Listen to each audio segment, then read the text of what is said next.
Olá, pessoal. Então, estamos de volta para mais um bloco do nosso módulo sobre locações. E no bloco anterior, nós conversamos sobre o valor do aluguel, sobre reajuste e revisão, a diferença entre os dois, e a ação revisional. Agora, nós vamos conversar sobre a ação de despejo. Antes de falarmos da ação de despejo propriamente dita, que é a ação aí mais popular, né, no mercado locatício, é importante nós entendermos se o despejo está sendo praticado nesse momento, em decorrência da pandemia do Covid. Nós estamos vivendo essa situação de pandemia desde março de 2020. Em decorrência da decretação da pandemia, foi promulgada a Lei 14.010 de 2020, com vigência ali, né, até 31 de outubro de 2020, onde foi proibida a concessão de liminar de despejo, indistintamente. Em 2021, foi promulgada a Lei 14.216 para impedir o despejo exclusivamente para imóveis urbanos, cujas locações residenciais não ultrapassassem o valor de R$ 600 e as locações não residenciais não ultrapassassem o valor de R$ 1.200. Esse impedimento do despejo nessas situações com validade até 31 de dezembro de 2021. Essa lei também definiu que, em caso do locatário querer devolver o imóvel, querer desocupar o imóvel, denunciar aquela locação, não haveria aí o pagamento de multa, nem em caso de devolução antes do prazo de validade do contrato, nem em casos de não cumprimento ali do aviso, quando o contrato vale por tempo indeterminado, tem que ter aquele aviso, né, de 30 dias. Então, em nenhuma das hipóteses haveria aí o pagamento de multa por parte do locatário. Outra situação importante é que essa lei não se aplica para as ocupações, né, realizadas após 31 de março de 2021, e também não se aplica nos casos do imóvel locado ser a única propriedade do locador, exceto aquela em que ele reside, e ser o valor do aluguel considerado a sua fonte de renda, né? Então, essa lei não seria aí aplicada. Mas essa legislação teve a sua eficácia prorrogada pelo STF até o dia 31 de março de 2022. O STF, em decisão de medida liminar, na ação de arguição de preceito fundamental 828, definiu por estender aí a eficácia, né, dessa lei até 31 de março de 2022 e também estender os efeitos para os imóveis rurais que não tinham sido abarcados na Lei 14.216.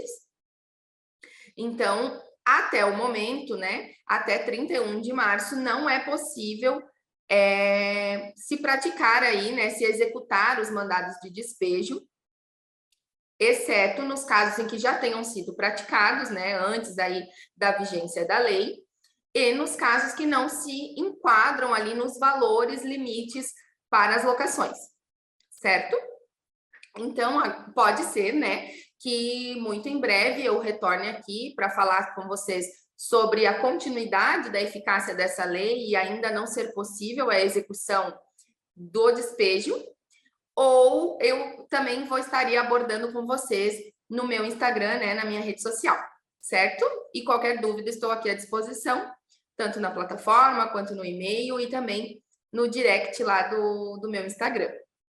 Agora, falando propriamente da ação de despejo, nós precisamos entender que a ação de despejo ela é uma ação pessoal imobiliária.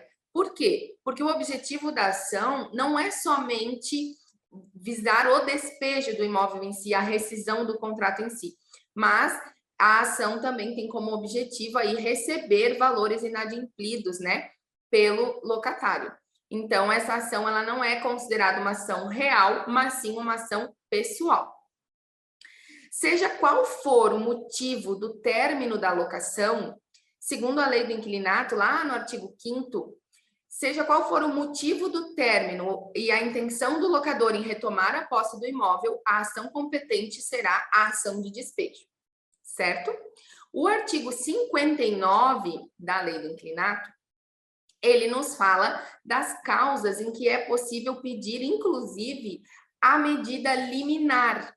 para que seja deferida a decretação, né? Para que seja decretado o despejo para desocupação do inquilino no prazo de 15 dias. Existem ali elencados as hipóteses em que poderá ser deferida a medida liminar. No entanto, apesar de ser entendido por parte da doutrina como números clausos, ou seja, um rol taxativo, o STJ já se manifestou que, caso sejam cumpridos os requisitos da concessão de tutela antecipada de urgência, lá descrita no artigo 300 do CPC, também será possível a expedição de mandado liminar de despejo contra o locatário. Então, embora ali existam os casos, né, elencados no parágrafo 1º do artigo 59 da Lei do Inquilinato, também será possível a liminar de despejo em sede de tutela antecipada de urgência nos termos do artigo 300 do CPC. Então, claro que em ambas as situações, a decretação desse despejo liminar está condicionada ao pagamento de caução por parte do locador. Essa caução equivale ao valor de 3 meses do aluguel e não necessariamente ela precisa ser dada em dinheiro. Pode ser através de bem móvel, pode ser através de bem imóvel, inclusive o próprio imóvel locado, desde que ele prove ali ser o titular, ser o proprietário registral daquele imóvel, ou até mesmo um fiador que vem aí caucionar esse pedido de despejo liminar, certo? Vamos ler agora lá o artigo 59 da Lei do Inquilinato, para nós entendermos quais são os objetos ali da ação que podem ensejar esse despejo liminar, exceto, é claro, se for possível comprovar aí os requisitos, né, da tutela antecipada de urgência constante lá no artigo 300 do CPC. O artigo 59 nos diz que parágrafo 1º, conceder-se-á liminar para desocupação em 15 dias, independentemente da audiência da parte contrária e desde que prestada a caução no valor equivalente a 3 meses de aluguel, nas ações que tiverem como fundamento. Então, vamos verificar os fundamentos da ação para concessão de liminar. Descumprimento do mútuo acordo, que está lá previsto no artigo 9º, inciso 1º, celebrado por escrito e assinado pelas partes e por 2 testemunhas, na qual tenha sido ajustado o prazo mínimo de 6 meses para a desocupação. Então, aqui o inciso 1º, ele já nos dá requisitos, né, de que esse mútuo acordo ele deve ser por escrito, deve ter assinatura não só de locador e locatário, mas também das testemunhas, e tem que estar ali fixado o prazo mínimo de 6 meses para a desocupação do imóvel. O inciso 2 nos fala do disposto no inciso 2 também do artigo 47, havendo prova escrita da rescisão do contrato de trabalho ou sendo ela demonstrada em audiência prévia. O término do prazo da locação para a temporada, tendo sido proposta a ação de despejo em até 30 dias após o vencimento do contrato. Então, a propositura da ação de despejo tem que ser antes de completar 30 dias aí do término do prazo da locação por temporada, justamente porque após 30 dias, ela prorroga-se por prazo indeterminado. Inciso 4, a morte do locatário sem deixar um sucessor legítimo na locação, permanecendo no imóvel pessoas não autorizadas por lei.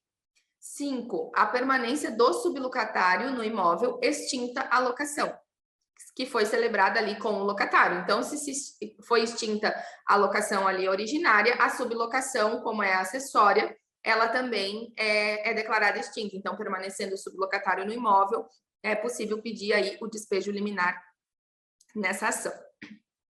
Inciso 6, o disposto no inciso 4 do artigo 9º, que é em caso aí de determinação, né, do poder público para fazer as reparações urgentes no imóvel, e que não possa ser aí executada normalmente com a permanência do locatário, e esse locatário se recusa aí a deixar o imóvel, a consentir esses reparos.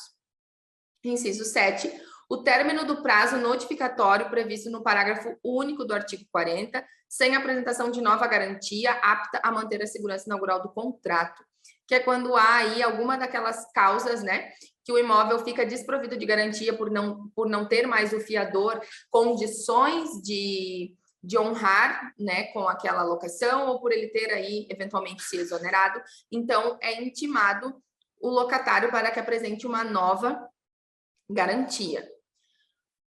O término do prazo da locação não residencial, tendo sido proposta a ação em 30 dias do termo ou do cumprimento de notificação. Então, terminou contrato por prazo determinado, terminou o prazo. Se o locatário ficar mais de 30 dias, ele fica indeterminado. Mas, se o locador propuser ação de despejo dentro desses 30 dias, ele pode requerer o despejo liminar. O inciso 9, que é o mais comum, né? A falta de pagamento de aluguel e acessórios da locação no vencimento, estando o contrato desprovido de qualquer das garantias previstas no artigo 37, por não ter sido contratada ou em caso de extinção ou pedido de exoneração dela, que é no caso ali do fiador. Então, aqui, quero conversar com vocês sobre essa questão do contrato estar desprovido da garantia. Nós temos uma dúvida, né, que envolve aí quando o contrato é garantido pela caução. A caução, ela é fixada no valor máximo, de 3 vezes o valor do aluguel. Então, a caução será equivalente a 3 vezes o valor do aluguel. Muitas vezes a dívida aí, a dívida do locatário, ela é superior ao valor da caução. E aí existem entendimentos, existem tribunais que entendem que se a dívida superar o valor da caução, esse contrato é considerado desprovido de garantia e seria possível, então, o despejo liminar, em sede de liminar. Claro, desde que o locador aí caucione a ação já no início como pedido. Mas existem tribunais que entendem, por literalidade da lei, que o contrato ele está ali com a garantia, foi definida a garantia caução, então em sede de liminar não poderia se declarar o contrato desprovido de garantia. E aí não concedem a medida liminar. Então, nessa situação, existem entendimentos, né, para ambos os lados, de que cabe a medida liminar, pois a caução foi superada pela dívida, e de que não cabe, porque o fato da caução ser superada pela dívida não quer dizer que o contrato, inicialmente, não foi aí escolhida uma modalidade de garantia. Então, não caberia a medida liminar. E aí, então, quando você, como advogado, precisar ingressar com uma ação cujo fundamento seja a falta de pagamento dos aluguéis e dos acessórios da locação, verifique o posicionamento do juiz da sua comarca, do tribunal em que você atua, justamente para ver essa possibilidade aí de concessão do despejo liminar em caso de superação da dívida com relação à caução, certo? Outra situação importante é que a ação de despejo, segundo a lei, ela tramita pelo rito ordinário, hoje procedimento comum, né? Que nós chamamos aí de procedimento comum. Para que o réu aí, o locatário, né, impeça o despejo liminar, o que ele pode fazer quando o fundamento é a falta de pagamento? Ele pode depositar o valor requerido aí pelo locador. No entanto, esse valor tem que ser o valor que foi apresentado pelo locador. Ele não pode simplesmente achar que o valor não é justo e querer depositar um valor a menor, o valor que ele entende ali ser justo. Para que haja essa exoneração da dívida e a não concessão do despejo liminar, ele precisa depositar em juízo o valor requerido pelo autor. E aí, para questionar o valor, ele vai questionar ali em sede de contestação e, eventualmente, lá na frente, pedir aí uma repetição de indébito. Mas ele não pode depositar o valor que ele entender ser certo. A ação de despejo fundada, né, que pode ser cumulada com o pedido também de cobrança, se a garantia do contrato de locação for a fiança, o fiador também vai integrar aí o polo passivo dessa ação para responder à ação de cobrança, enquanto o locatário responde à ação de cobrança e à ação de despejo. Como os pedidos são cumulados, como a ação pode ser cumulada, então o polo passivo também será integrado pelo fiador. Pode ser que o fiador decida ali pagar a dívida deixada, né, pelo locatário para evitar aí o despejo, uma vez que o fiador é solidário, né, ao locatário. certo? Se eles não concordam com o valor, a única coisa que cabe a eles é realmente apresentar a contestação e os motivos pelos quais não concordam aí com o despejo, com a cobrança ali efetivada pelo autor. Lá no artigo 61 da Lei do Inquilinato, ela nos diz que o locatário ele pode entrar num acordo com o locador para a desocupação do imóvel. E aí, eles entrando nesse acordo, será concedido o prazo de 6 meses para a desocupação. Em quais hipóteses isso acontece, né? Se nós formos ler lá o artigo 61, vamos ler. Ele nos diz assim: nas ações fundadas no parágrafo 2º do artigo 46, que é no caso das locações residenciais que se prorrogam por prazo indeterminado, e nos incisos 3 e 4 do artigo 47, o inciso 3 é aquela retomada para uso próprio de ascendente, descendente e cônjuge, né? E o inciso 4 é por determinação do poder público ali para reformas, né? Para reparar aí a situação do imóvel, ou até mesmo aquelas reformas requeridas pelo locador, autorizadas pelo poder público e que comportem ali um aumento da área do imóvel. Se o locatário, no prazo da contestação, manifestar a concordância em desocupar, o juiz acolhe o pedido, fixando o prazo de 6 meses para desocupação, contados da citação. E aí, claro, é imposto ali ao vencido a responsabilidade pelas custas e honorários advocatícios de 20% sobre o valor da causa. Se a ocupação não ocorre dentro desse prazo determinado, então será expedido aí o mandado de despejo, certo? Outra situação importante de nós verificarmos é que a ação de despejo, ela vai tramitar aí pela justiça comum, pela vara comum. O procedimento é o procedimento comum, né? O rito ordinário, o antigo rito ordinário. No juizado especial, somente caberá ação de despejo se o fundamento desta ação for para a retomada do imóvel para uso próprio do locador, que está lá disposta, né, no artigo 47, inciso 3º da Lei do Inquilinato.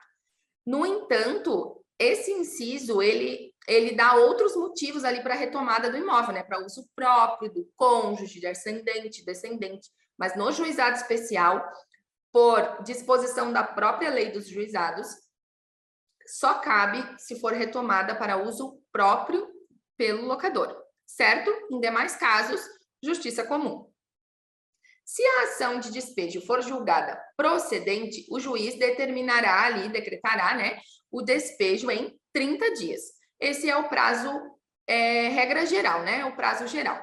Esse prazo, ele pode cair para 15 dias, se entre a data da citação e a data da sentença já transcorreu aí mais de 4 meses. Então, a expedição do mandado para despejo será de 15 dias para que o locatário desocupe o imóvel. E também no caso do despejo fundamentado no artigo 9º, que é onde fala lá do mútuo acordo, da infração legal, contratual e aqueles casos de retomada por determinação do poder público para reparação do imóvel, no parágrafo 2º do artigo 46, que é a prorrogação aí por prazo indeterminado do contrato. Então, nessas hipóteses também cai para 15 dias. Se a ocupação for de estabelecimento de ensino, que é regularizado, né, autorizado, fiscalizado pelo poder público, esse prazo é de 6 meses a 1 ano, e deve coincidir ali com as férias escolares, né? Justamente para que não cause aí todo um transtorno, né, para aquele locatário que trabalha aí com o estabelecimento de ensino, né, com a educação. Então, não teria como aí fazer uma mudança, uma desocupação em pleno ano letivo. Então, tem que coincidir com as férias escolares, certo? Outra hipótese de alteração desse prazo geral de desocupação está lá no parágrafo 3º do artigo 63, que fala dos estabelecimentos de saúde, estabelecimentos, entidades religiosas, repartições públicas, unidades sanitárias, que o prazo será de 1 ano em determinadas situações, podendo também ser alterado para 6 meses. Então, o prazo ele vai depender sempre do caso concreto, do fundamento da sua ação de despejo e também ali do transcurso entre a citação e a data da sentença. Em caso, né, então, foi sentenciado, foi decretado o despejo, mas o réu, né, o locatário, recorre da ação de despejo. E aí, o locador não pode executar esse despejo, que em primeira instância ele conseguiu a decretação? Ele pode fazer a execução do despejo de forma provisória. No entanto, ele vai precisar caucionar aí o juízo com o valor mínimo de 6 vezes o valor do aluguel e no máximo 12 vezes, porque em caso de reforma da sentença pelo Tribunal Superior, essa caução vai reverter em benefício do locatário para superar aí os prejuízos sofridos com a desocupação provisória, e caso o locatário entenda que o valor é inferior ao prejuízo sofrido, então ele poderá entrar com uma ação aí cobrando as diferenças, certo? O artigo 64, o parágrafo 2º do artigo 64, é onde vai dispor aí que essa caução reverte em favor do locatário em caso da execução provisória do despejo. Lá no artigo 65, ele nos diz que o ato de despejo, a execução do mandado de despejo, se necessário for, pode ser aí cumprido com o uso de força, com arrombamento do imóvel, e sabemos que na prática até mesmo é solicitado, né, em muitos casos, a força policial para se cumprir um mandado de desocupação, né? O artigo 66, ele nos fala que, em caso de abandono do imóvel pelo locatário após ajuizada a ação de despejo, então o locador pode se emitir na posse. Claro que essa emissão na posse, essa retomada da posse pelo locador, deve ser autorizada pelo juiz. E aí eu quero contar para vocês um caso que eu resolvi exatamente dessa forma, no ano passado, no ano de 2021. O locador, né, me procurou, alegando aí que já faziam 2 meses que o locatário não honrava com o pagamento nem do aluguel e nem dos encargos ali da locação, água, luz, né, o que foi determinado aí para que ele pagasse no contrato de locação. E ele me procurou para ver como nós poderíamos fazer, né? Só que o imóvel, pelas características lá, porque é um galpão, era uma locação comercial, né? Uma locação não residencial, pelas características aparentava aí o abandono do imóvel pelo locatário. O contrato tinha garantia, estava garantido com a caução. E a caução era 3 vezes o valor do aluguel. Então, quando ele me procurou, a dívida ainda não superava a caução. Então, não caberia ali um despejo liminar. Então, como que eu resolvi essa questão? Eu protocolei a ação, requerendo o despejo e pedindo, né, a cobrança aí dos valores inadimplidos. E no outro dia do protocolo da ação, eu solicitei ao tabelião da comarca que fosse até o imóvel para que a gente lavrasse uma ata onde conversasse com os vizinhos e verificasse ali a situação do imóvel, que daria ali características de que ele teria sido abandonado. Eu, juntamente com o tabelião, fomos até o imóvel e ele bateu palmas, ele bateu na porta do galpão, conversou com os vizinhos e verificou ali que realmente não havia mais movimentação ali naquele imóvel que dava a entender que ele tinha sido abandonado. Eu, então, solicitei ao tabelião que voltasse ao imóvel em outras 2 oportunidades, em horários diferentes, horários comerciais diferentes, uma vez pela manhã, uma vez pela tarde. E aí ele concluiu a ata com 3 diligências ao imóvel, e nas 3 diligências ele conversou com os vizinhos, ele procedeu de forma a detectar ali, né, que o imóvel tinha características de abandono. A ata notarial, ela tem fé pública, então ela é uma prova e cabal da situação que se quer demonstrar para o juiz.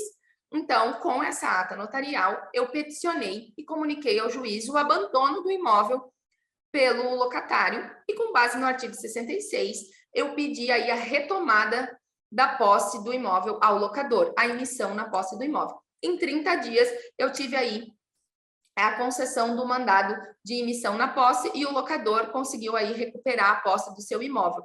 Porque não é porque o imóvel está abandonado que o locador, eu sou o proprietário, eu vou voltar para o imóvel. Porque depois ele pode ser responsabilizado aí, sofrer uma ação de indenização por danos morais, porque a posse direta é do locatário. Então, ou o locatário devolve a posse, ou o juiz precisa autorizar essa reintegração na posse, essa emissão na posse do locador. Então, eu resolvi aí dessa forma. A gente utiliza, né, dos artifícios aí da lei para conseguir melhor resolver a situação. Uma última ressalva aqui, antes de nós concluirmos, né, a ação de despejo, é que o mandado de execução ele não poderá ser cumprido em no mínimo 30 dias contados do falecimento de ascendente, descendente, cônjuge ou irmão do locatário ou de alguém que resida ali no imóvel com o locatário. Então, eles estão ali vivendo o luto, dentro de 30 dias contados desse falecimento, aí não poderá ser executado o mandado, só a partir do 31º dia, certo? Então, nesse bloco, nós conversamos sobre a ação de despejo, o cabimento, o procedimento, a expedição do mandado liminar, que não somente caberá nos casos do artigo 59, parágrafo 1º, mas também se a situação ali do locador, se o locador conseguir comprovar o direito dele e o perigo da demora em não ser expedido o mandado liminar, ele conseguirá, aliás, a expedição da tutela antecipada de urgência para o despejo. Certo? No próximo bloco, nós vamos conversar, então, sobre a ação de consignação em pagamento de aluguel e acessórios. Espero vocês!